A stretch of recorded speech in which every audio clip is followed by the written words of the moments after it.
тарыхында биринчи жолу, тазалыктын тарыхында биринчи жолу Алиев келип туруп 15 газ печаторуна сатып кетти дейт. Тапкан акчасы 61 миллион сом ай сайын болуп калды. Ай сайын 61 миллион. Азыр могу видеодон кийин кайра келет. Саламатсыздар, урматтуу Кактус редакциясынын жалпы окурмандары, көрөрмандары. Бүгүн биз Тазалык мамлекеттик ишканасынын, муниципалдык ишканасынын жетекчиси Рамиз Алиев менен маек кылабыз. Себеби Рамиз мырза, сиз социалдык тармактарда мурункудай көп көрүнбөй калдыңыз. Бунун себеби эмнеде? Иш көп болуп жатабы? Же баягы депутаттар биздин блогер, ишкер деп сындагандан улам алыстап атасызбы? Эмне болуп атат? Саламатсызбы? Чынында эле бир акыркы 3-4 айдын ичинде интервьюларды кыскарттым. Бул чын. Ошого бир себептер бар.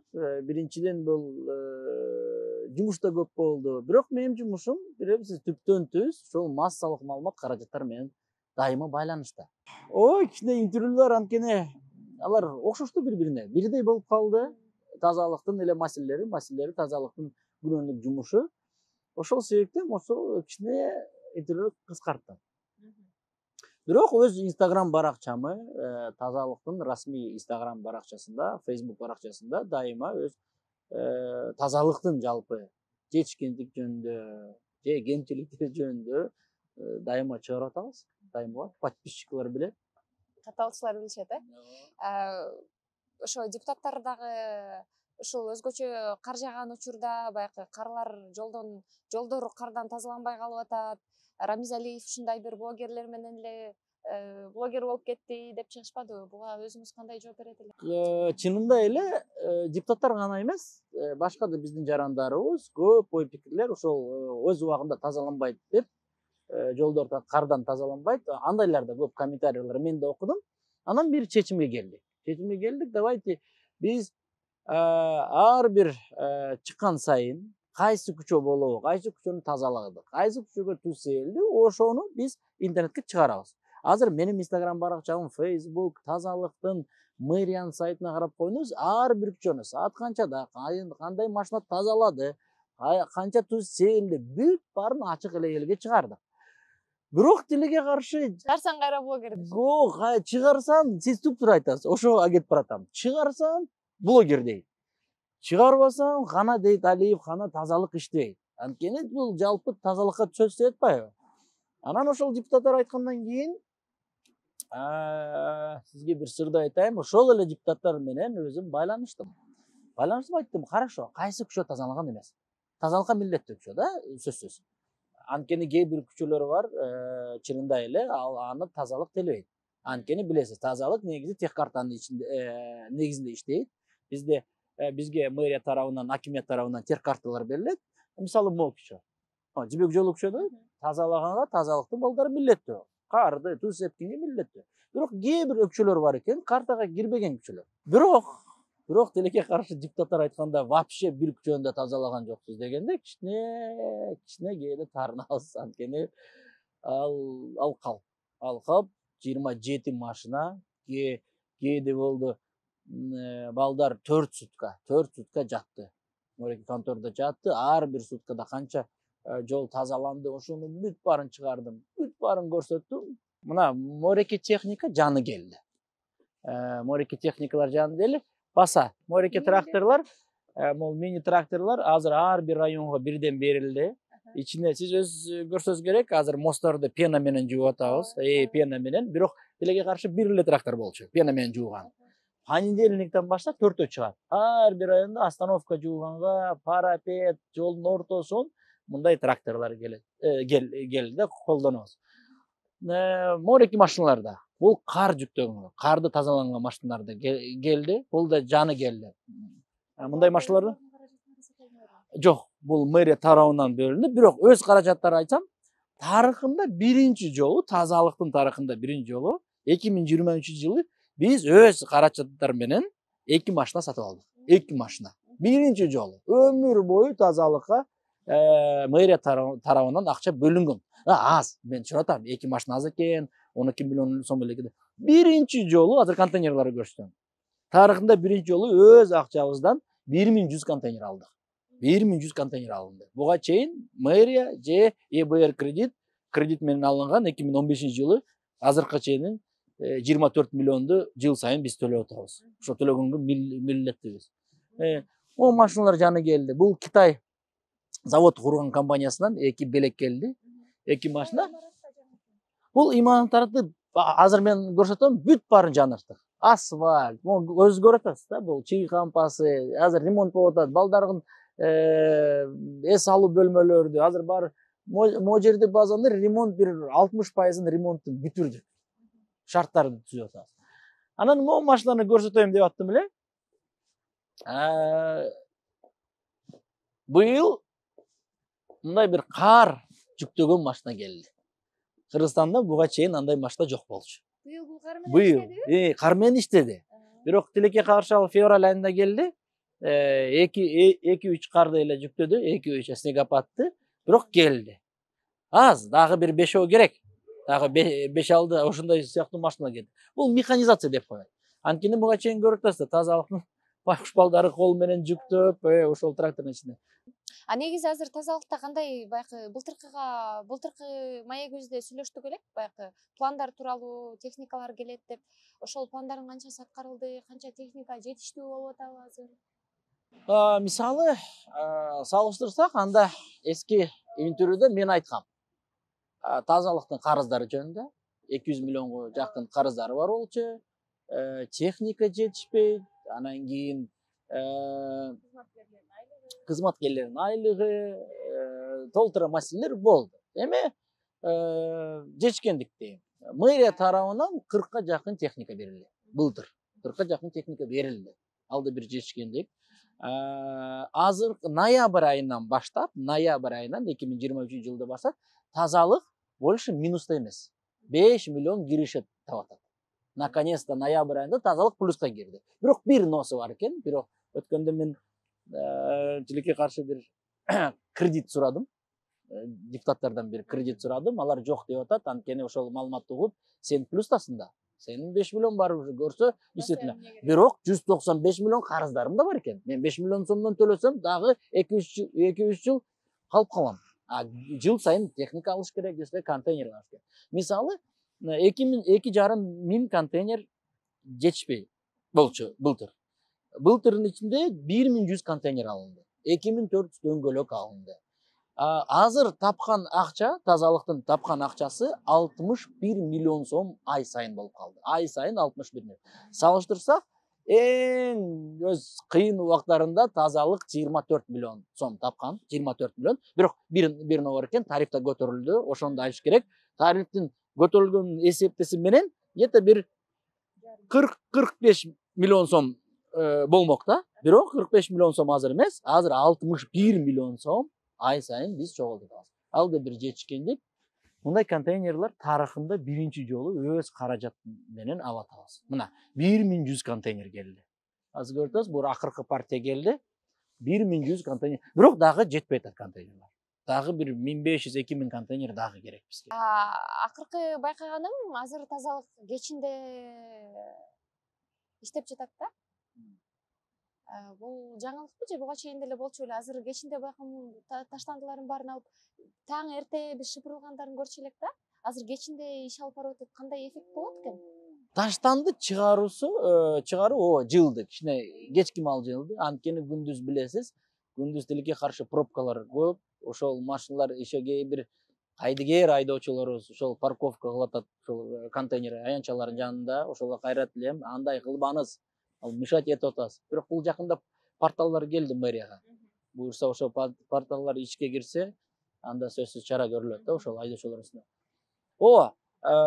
Мэриянын буйругу менен биз графикти кичине жылдырдык. Кечки маал. Азыр кечки маал таштанды чыгарып атабыз. Бул бизге да ыңгайлуу болуп калат, анан экономия да болуп калат сөзсүз. Майдан экономия болуп калат да, анткени пробка жок. Сиз дворниктер жөнүндө сурап атасыз го дейм. Дворниктер негизи саат 4-тө чыгат. Бул жай мезгилинде. Саат 4-тө чыгат.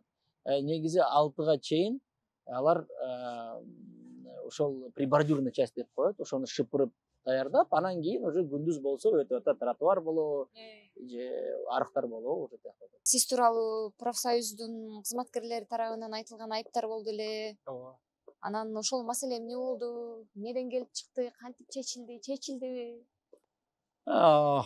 Профсоюз боюнча мен буга чейин да айткам. Мисалы, тазалыкта 1600 киши иштейт. Жыл сайын тазалыктын кызматкерлери центральный профсоюзга 3 миллион сомдун тегерегинде акчаны которуп атат. Билесиз, 1% айлыктан кармап атабыз, анан кийин ошол бизге дейт путевкаларды берип атат. Көлгө путевка берип атат. Алар сизде да ушундай го дейм, любой бир организацияда ушундай бар нерсе. Анан мен келгенде сразу ошону токтоттум. Биринчи айттым, бизге центральный профсоюздун кереги жок. Профсоюз болсун, тазалыктын ичинде профсоюзду түзөлү, ошол эле курам менен кирсин, профсоюзду түзөлү, анан ошол кармаган акчалардан бизге эле калсын. 3 миллион сомду өзүбүз эле коротобуз. Келиңиз тазалыкка садик салабыз. Мен садик эле дейм. Ошол кыялым садик болуп атат. Тазалыктын тарыхында бирде жолу тазалыктын кызматкерлерине квартира берилбептир, садики да жок экен. Тазалыктын балдары ошол нерсени билбейт. Айтып атам, 3 миллионду неге берип атабыз тияка? Анан профсоюз айтат, биз сизге путевка берип атабыз. Айттым, токтогула, путевка башка нерседен келип атат. Путевканы 17-25 кармап атабыз соцфонду. Биз соцфондго жиберип атабыз. Фонд оздоровления трудящих бар. Тияктан келип атат. Бизге сиз милдеттүүсүз бергенге ошо путевканы. Путевканы аралаштырбагыла. 3 миллион сомду биз жөн эле которуп атабыз жыл сайын. Анан айттым, жок, ошол акча тазалыкта калсын. Ал акча котордуңар борбордук профсоюзга, ал каяка кетет? Билбейм, аны профсоюз, центральный профсоюздун кишилери өздөрү куруп атат. Азыр могу видеодон кийин кайра келет. Анан ушуну айткандан кийин эртеси эле келди. Эртеси эле эки мындай мен сыяктуу жакшынакай кийинип эки киши келди. Алиев, сен Американы ачпа. Профсоюзга төлөш керек. Айтты, биз төлөйбүз, бирок өз профсоюзга, тазалыктын профсоюзуна төлөйбүз. Ошол эле состав болсун. Ошол эле курганга тийбейм. Бирок 3 миллион сомду коюп койгула, тазалыкка коюп койгула. Ошол күндөн баштап майрам башталды. Тазалык профсоюздун атынан арыздар мэрияга, ГКМБга, прокуратурага, ар кайсы нарушениялар боюнча жок, Алиевди кетириш керек. Анан экинчи себеп болду. Билесиз, күнүнө Бишкек шаарында 750 дворник чыгат. 750 дворник. Элестеп коюңуз, 750 дворник чыгып шаарды тазалайт. Чынында айтсам, мен башында да келгенде мертвый душалар деп коет. Кээ бирлер чыгат, кээ бирлер чыкпайт, кээ бирлер калп эле чыгып, өзү интернетте көрөт, сүрөткө тартып туруп кетип атат жумуштан. Ал да чындык. Мен да мойнума алам. Кээ бир факттар бар экен андай. Кээ бир кайдыгер ишкерлерибиз бар экен. Анан 2 жаш бала келди. Кыргыздар эле өзү Чехияда жашаган 2 бала келди, айтишниклер экен. Айтты, Алиевич, бесплатно сизге программа коебуз. Кандай программаны каалайсыз? Мен ойладым, мындай маселем бар экен. Дворниктерди контролдошум керек. Анан алар мага, мен тех заданияны жаздым. Бесплатно, элестеп коюңуз, акчасыз. Анан келди, Алиевич, келиңиз мындай кылабыз. Сиз браслеттер алгыла. Мындай браслет болот. Ар бир дворниктин колуна браслет беребиз. Бул GPS датчик менен. Бул браслет браслетте маалымат түптөн түз кадр бөлүмүнө түшөт. Кадр бөлүмү табелди толтурат. 4 саат иштеди, дворник 4 саат айлыкты алат. 6 саат иштеди, 6 саат алат. Анан ошону бүтүрөлүктө, тех заданияны бүтүрөлүктө бир маалда ошол профсоюздун өкүлдөрү барып, байкуш дворниктеринде тезис жок. Дворниктер билбейт ал нерсени. Негизи ар бир дворник каршы эмес. Жакшы дворник, жакшы иштеген дворник неге каршы болот? А вот бездельниктер каршы экен. Жумушка келбегендер, алар элестеп коюңуз, көзөмөлдө болуп калган. Ошол теманы көтөрүп алып, келип интернетке чейин кокуй Алиев бизди кул кылып атат дейт. Биз кул болобуз дейт. Неге бизди браслет чипирование? Кээ бир байкуш дворниктер келип мага айтат, шеф, ал чынбы, сиз бизге мындай американский кинодагы чип коесуңарбы? Профсоюз менен чыккан чатак ошол тарыхы ушундай болуп калды. Биз кызматкерлерди айтып калбадыкпы? Ошол түн ичинде иштеген, таң эртедейбизби, саат 4-төдейбизби иштеген кызматкерлердин коопсуздук маселеси кандай болот? Коопсуздук маселеси былтыр биз жаны жилеттерге өттүк. Өзү байкасаңыз керек. Жилеттер жашыл, светодиодный отражающий болуп калды. Анан кийин ар бир кызматкерге, көчөдө жүргөн кызматкерлер на вставканы коесуз, если что, мигалкалар берилди. Ассаламу алейкум, Барнарга. Приветствую всех. У нас сегодня в Тазалыке маленькая, но очень такая приятная новость. По поручению мэра города Бишкек, Чунушалиева Айбека Джанышбековича, нам было дано задание приобрести вот такие мигалки. Вот такие мигалки для дворников. Для дворников в темное время суток, вы знаете, наши дворники, они убирают улицы, подметают, и, к сожалению, были до этого летальные случаи автонаезда. И вот в связи с чем были приобретены вот такие мигалки. Маленькая хорошая новость, пишут свои комментарии, эффективно, неэффективно, кому уже встречались такие мигающие сотрудники МП Тазалык, и как раз учтем ваше мнение. Бирок коопсуздук жөнүндө ошол чаралар менен биз токтогон жокпуз. Азыр мэрдин резервдик фондунан бизге акча бөлүндү. 4 атайын асфальтты жууган техника келатат жолдо. 22 айын 22 апрелинде буюрса ошол 4 техника келет. Ал пилоттук проект болот. Эгер ошол ишке ашса, ошондой ал современный заманбап техника экен. Өзү жүйт, өзү прибордированный части, жолдун ортосун таптаза кылат. Ошол өзүн жакшы көрсөтсө, ошондой техника буюрса, келечекте ошол пландоодо бар экен. Анда дворниктин коопсуздугуна сөзсүз действительно мындай действенный методлор болот да. Анткени дагы эле дворниктин жолдун ортосунда жүргөнү бул аябай чатак нерсе, өз билесиз. Тилекке каршы 2021 жылы 3 дворникыбыз каза болду көзүмдө. Андай да окуя болгон да. Могу азыр турган жер, мурда могу машиналар тетиги зонада болчу. Жайылып тетиги зонада болчу. Анан билесиз да, бул негизи 20 жылдан бери турган машиналар. Уже жарабаган, эски, жалаң эле кузовдор бар. Дөңгөлөктөрү жок. Бирок тилекке каршы кээкте мен келгенде көрдүм документтер менен, кээкте факттар бар болчу. Могу машиналарга запчасти, списание болгон, май күйчү эмелерди списание болгон.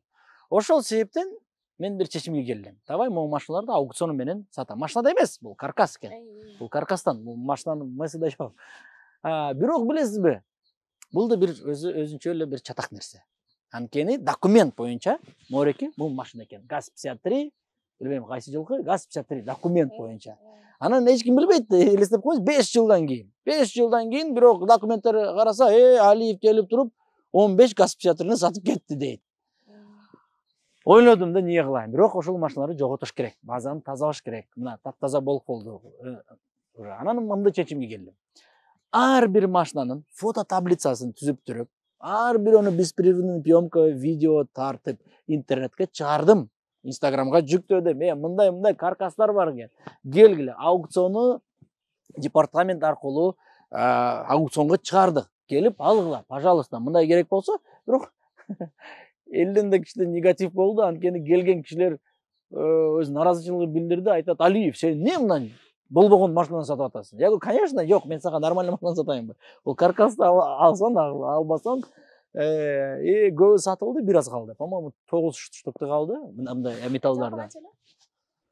Бир 80дей техника бар экен. 80дей 20 канча сатылды, уже эсимде жок точно. 20 канча, 9 калды. 9 да эртең бирси күнү келип алып кетет. Бул Совет убагынан калган техника болчу да. Бул да бир тарых, тазалыктын тарыхы, негативдүү тарых да. Onu жоготуш керек. Бирок буюрса эл ошол эле видеону карайт, 10 жылдан кийин айтат: "Нормальный машина саткан жокпуз, только каркасты эле." Байкы сиз тарапка айтылып жаткан сындар, ар кандай кептер тууралуу эмне дейсиз? Билесизби, негизи мен публикага разымын. Анткени мен да комментарийлер окуп атам. Кээде мактанып атам. 95% эле мактана турган комментарийлер экен. Мен аны себептен мен чоң рахмат, ошол элге баа берип атат, сезип атат, түшүнүп атат мени. Ошол чоң рахмат.